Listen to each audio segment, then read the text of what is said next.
Vamos lá ao capítulo 18 do livro As Três Perguntas, tá? Lembrando, curta, comenta, compartilha e se inscreva no canal.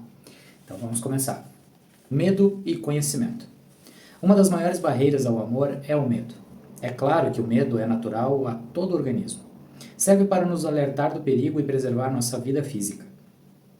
O medo irracional, por outro lado, é diferente. É o medo de algo que não existe. As crianças não podem dizer a diferença entre o medo real e o irracional, e é justo afirmar que o resto de nós também não pode. Temos um pensamento assustador e o corpo reage, percebendo um perigo real. Detectamos o medo em outras pessoas e o contraímos como um vírus.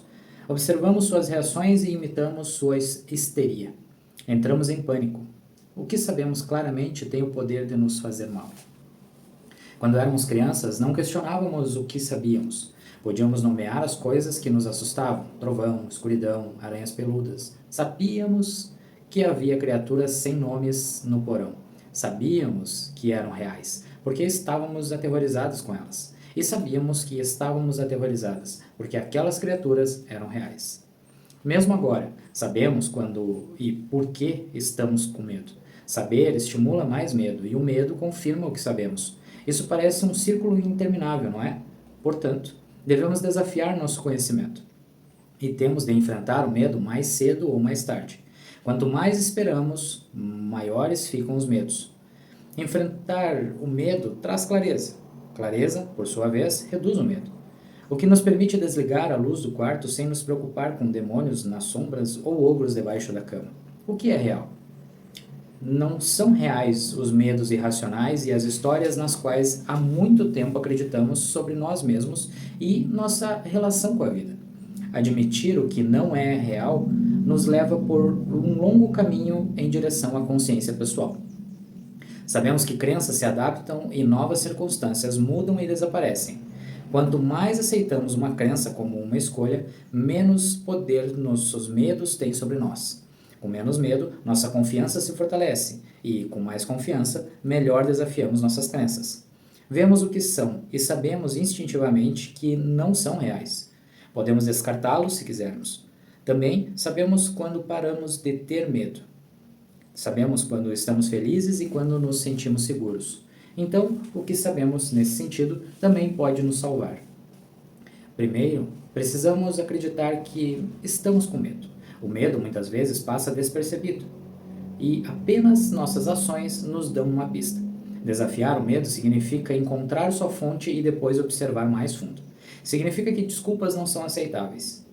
Bem, minha mãe costumava dizer: não justifica as crenças que nos acompanham até a idade adulta. Sou assim desde que o meu acidente não explica porque ainda estamos com medo e infelizes. Me disseram que estou muito nervoso. Geralmente, significa que fizemos as pazes com nossas ansiedades.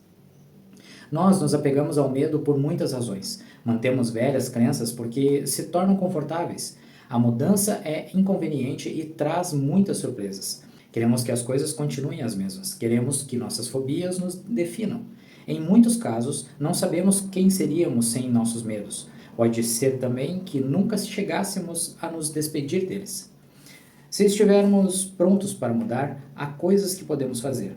Conseguimos ser muito mais honestos com nós mesmos, por exemplo. É possível confessar nosso apego ao medo ou às crenças que nos causam medo. Ouvir outras pessoas falarem sobre seus medos muitas vezes ajuda. Oferecer conforto a alguém também é útil. Costumávamos fazer isso intuitivamente quando crianças, pegando a mão de um amigo em uma estrada escura ou confortando um filhote durante uma tempestade. Ainda podemos ajudar uma criança a verificar se há duendes embaixo da cama. É possível olhar debaixo da nossa própria cama. Podemos imaginar o pior, apenas para descobrir que o pior não é tão ruim. Podemos enfrentar nosso próprio medo por causa de um amigo. Amigos são capazes de enfrentar duendes juntos. Podem crescer e se tornar mais fortes dando confiança uns aos outros. O medo, sem ser questionado, controla a nossa vida e conduz nossas ações. Costumamos dizer que temos medo de outras pessoas, um parceiro, um chefe, um estranho. Na maioria dos casos, temos medo de nossas próprias reações. Temos medo de como o eu reagiria a qualquer situação, do que faremos para nos decepcionar, confundir ou trair. Seja qual for o motivo, temos medo. E deve ser culpa de alguém. Quando culpamos eventos, pessoas ou Deus por nossos problemas, estamos fazendo o papel de vítima.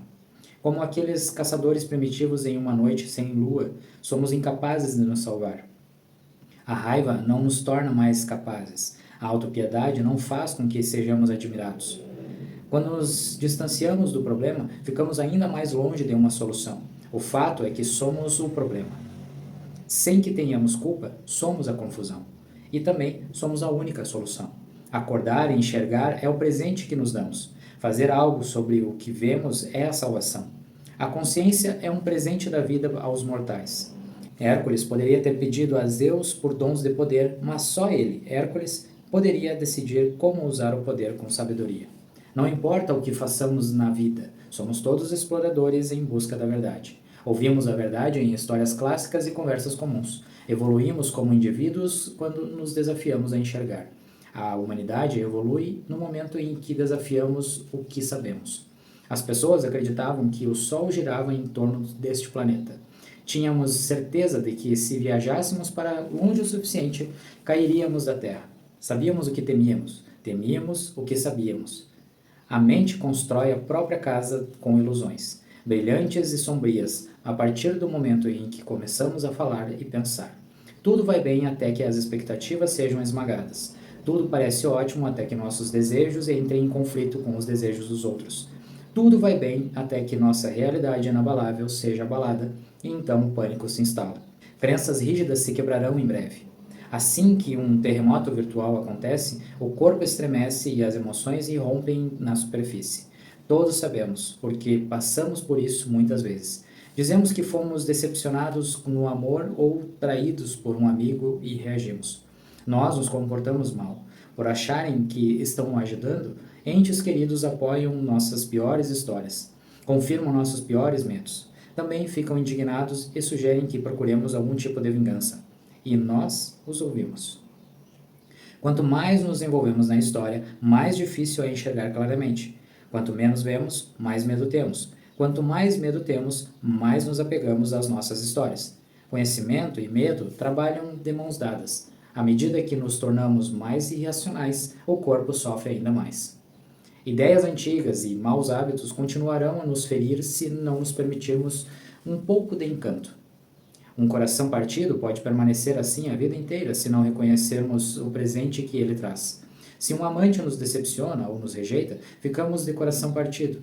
Se tivermos de sair de uma escola amada, ficaremos de coração partido. Se uma crença é refutada ou nossa imagem de alguém é destruída, ficamos com o coração partido. Mas não é o coração que se parte. O que se parte é a certeza absoluta da mente. O que é ameaçado é o personagem principal, tão seguro do eu. Quando a realidade virtual recebe um golpe, o corpo responde em choque. O que as pessoas chamam de coração partido é o resultado de uma colisão frontal com a verdade. É uma oportunidade perfeita para uma consciência real. Não aconteceu do jeito que eu imaginava. Podemos nos dizer, né? Ela não é a pessoa que eu achava que era. Ele não é o homem que eu me casei. Essas revelações são ditas muitas vezes com tristeza e pesar, mas são importantes. Nelas ouvimos a dúvida do eu. Sua realidade foi desafiada. É quando a mente tem a chance de se encarar e enxergar as próprias ilusões. O amor não nos fere. O amor não é culpado pela nossa dor. E o amor nunca é uma desculpa para sofrer. Seja qual for o drama, ninguém é culpado. Temos a chance de ver as coisas como elas realmente são, em vez de como queríamos imaginar. Isso é bom, mas a resposta típica à decepção é se tornar rancoroso. Temos pena de nós mesmos e queremos que todos também tenham. Isso fere o corpo e distancia ainda mais o que é real do que imaginamos ser real. Em outras palavras, estamos novamente mentindo para nós mesmos. Ficamos desapontados quando os outros não conseguem viver de acordo com nossas fantasias. Os amigos não atendem às nossas expectativas e nos sentimos enganados. Os amantes não conseguem alcançar nossos padrões e nos sentimos rejeitados. As pessoas não são o que achamos que são, mas será que é culpa delas? Queríamos imaginá-las do nosso jeito, não importava o que as evidências dissessem em contrário. Em vez de sentir autopiedade, podemos sentir gratidão pela chance de despertar. Em vez de focar no que não estava lá, podemos começar a focar no que estava. Todos aprendemos a chamar a atenção contando uma boa história. A atenção é do que todos nós gostamos, e contar uma história dramática é uma ótima maneira de obtê-la. Aprendemos exatamente quais partes contar a um público específico. Nós o fizemos rir, nós o fazemos chorar. Somos bem-sucedidos em atrair outras pessoas para o drama da nossa vida porque acreditamos nisso. Nós nos identificamos por meio de nossas histórias, e quando uma história é desafiada, nos sentimos ameaçados. Se isso não for verdade, o que mais sobre mim não é verdade? Sempre nos perguntamos. Se eu não sou eu, quem sou eu? Se uma coisa é falsa, então nada pode ser verdadeiro. O corpo ouve essas mensagens e fica ansioso. Quem está dirigindo essa máquina? Poderia justamente se perguntar: e para onde estamos indo? As pessoas vêm de diferentes culturas, mas todos temos uma coisa em comum. Direcionamos energia preciosa ao ser que dizemos que somos. Nós nos distraímos e nos afastamos da verdade. Deixamos o medo nos controlar. Nós nos esquivamos de perguntas e damos álibis. Isso não é maturidade espiritual ou maturidade de qualquer tipo. No entanto, como as crianças que fomos um dia, podemos enfrentar nosso medo, podemos caminhar pela existência de uma forma que nunca achamos que poderíamos. Podemos crescer. Há a possibilidade de mudar as regras pelas quais vivemos, porque criamos essas regras. Podemos ver a vida em sua totalidade, não através dos olhos de um personagem previsível. Qualquer um pode aprender e ver, explorar e descobrir o que é real. Como turistas ávidos em um país estrangeiro, todos nós podemos adquirir um apreço por coisas exóticas. Em outras palavras, a mente pode desenvolver um apreço pela verdade. Ela quer? Desde que acreditemos que estamos representando com exatidão a verdade, por que devemos desejar algo diferente? Por que não podemos simplesmente ficar bêbados e nos manter assim? Bem, pense nisso por um segundo. Bêbados de qualquer tipo não gostam de si mesmos e não veem muito o que gostar da vida. Mentem para as pessoas próximas e se auto-enganam. Bêbados são o que vínhamos sendo e agora queremos outra coisa. A maioria dos bêbados provavelmente preferia estar sóbrio. Eles preferem ver claramente, respirar o ar fresco e sentir o sol em seu rosto. Preferem sentir o toque da verdade e não apenas especular sobre isso. Querem ser os melhores humanos que podem ser, mas como fazer isso? Muito bom, né? Muito bom. Ele trouxe 2 capítulos, né? O 17 e o 18, assim, muito fortes. E eu acredito que você vai precisar de um tempo aí para ficar refletindo sobre o que ele trouxe. Bom, então, o próximo vídeo será o último, porque nós temos só mais 2 capítulos. E o 20 é um prefácio de 3 páginas, então vou juntar os 2 capítulos no último vídeo. Gratidão por você estar aqui assistindo e refletindo, evoluindo a partir desses capítulos. Nos vemos em breve. Até mais.